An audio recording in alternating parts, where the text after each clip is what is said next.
Let's talk about some brand new Scream 6 set photos. Well, sometimes that is better. Hey everybody, what's up? KillJoy Jake here, and instead of having friends, I have horror movies.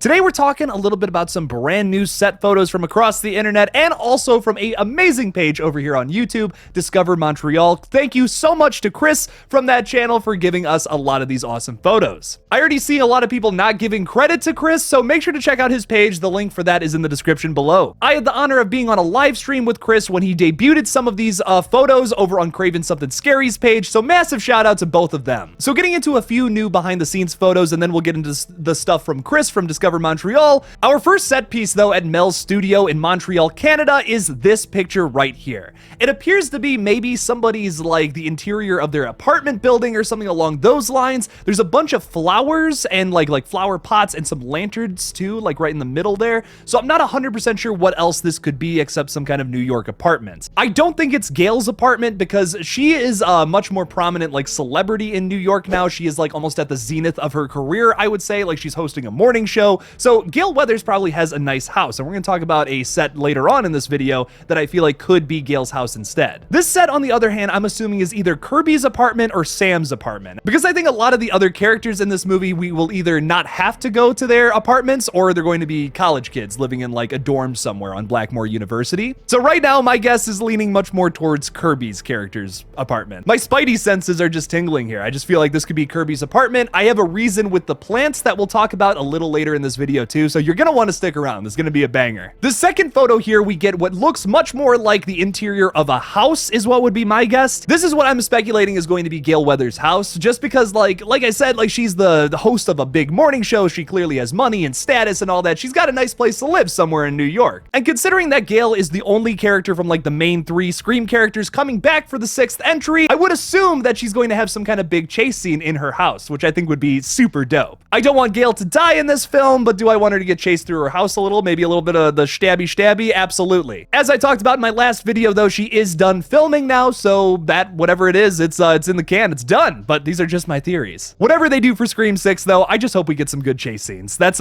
all I'm asking. And then this is our third set picture from Mel's studio.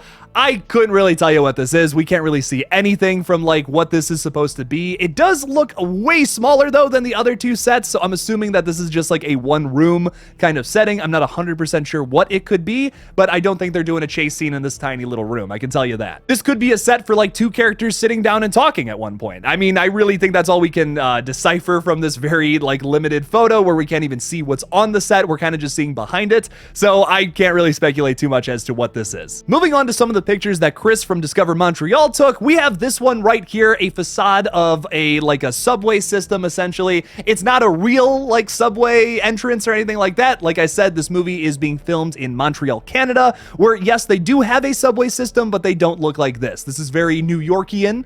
This is what it looks like if you're walking down the streets of New York and you're trying to get to the subway.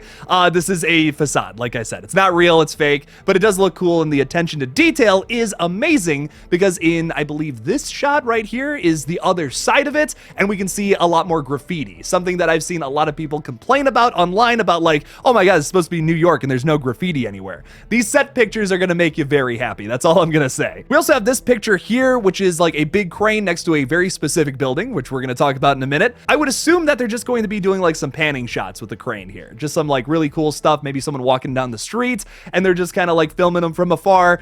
Something like that. Nothing too crazy. I think that's kind of the extent of this. Some wider shots is a massive positive for Scream 6 though, considering how tightly filmed Scream 5 was. That was kind of a big complaint about the last movie, but once again, they were filming in Wilmington, North Carolina, which does not look anything like where they filmed the original Scream film. It does not look like Northern California. It looks like a East Coast city. So they kind of had to film tight, but just kind of makes me wish they picked a different location. Even though, let me tell you, Wilmington, North Carolina is a beautiful city. We have some pictures of some props here that they were using. Once again, you can kind of see like some fake graffiti. It might be real graffiti, actually. I'm not 100% sure, but I will say that the graffiti, the attention to detail with some of these signs is a really nice touch too. And then we get to this picture right here, which is a barber shop titled Hank's Steady Hands, which as a Scream fan, I would assume that that has to be an homage to Hank Loomis, who is of course Billy Loomis's father and Sam Carpenter's grandfather. Do I think Hank Loomis is going to be in this film at some point? I hope not. I really hope not. Considering that they're probably calling the film Scream 2, I really hope we don't have yet another parent Loomis character come back to be the killer.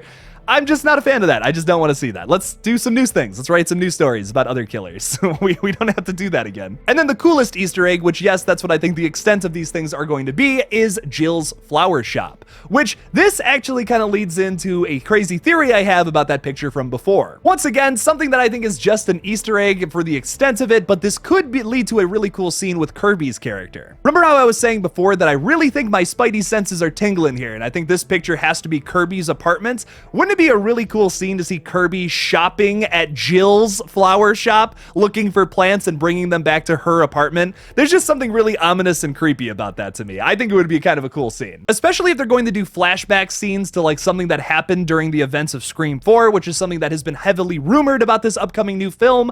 I wouldn't be against that personally if they wanted to bring Jill back in like a flashback scene to just like Scream 4, something that happened that night. We don't necessarily need an explanation as to like how Kirby survived. I mean, they could just say something about like, oh yeah, you know, like the paramedics got me, they fixed me up, I was fine. You know, I was just in another room at the hospital while Jill was going crazy trying to kill Sydney still. But if they want to show us a flashback scene, something we didn't know about Scream 4 that changes the way we look at that film and also affects the events of this upcoming 6th movie, I think that would be pretty cool. And what better way to do that than having her memory sparked up again when she sees the sign for Jill's flower shop? Obviously, that's a really rough theory. I mean, like, she would probably know of the flower shop that she's going to. It's a really specific place. You know, it's not like it's not like fast food where you kind of just are like, oh, I'm hungry, let's just pull in somewhere, who cares? You go to a flower shop because you know that like, oh, this is like a cool flower shop, it's got some cool stuff here, I like flowers. I don't fucking know, but I do think it would be cool to see Jill return in flashbacks. I don't want to see her come back because I think she's very clearly dead. Yes, she did only get shot in the chest, but she got electrocuted like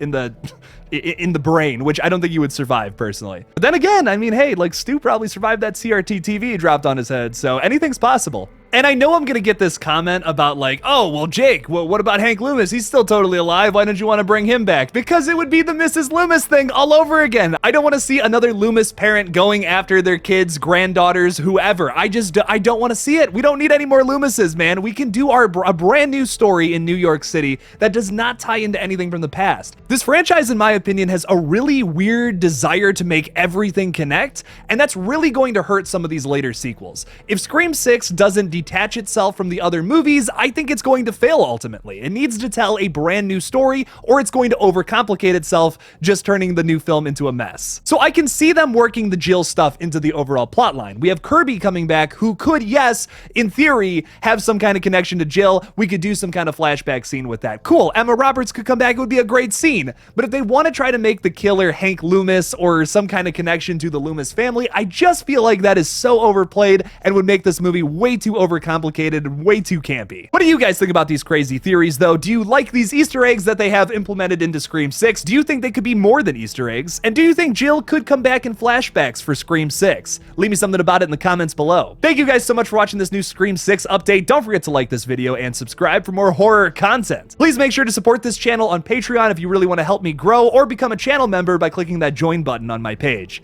Thank you guys so much for watching again, and as always, don't forget to kill it out there, y'all.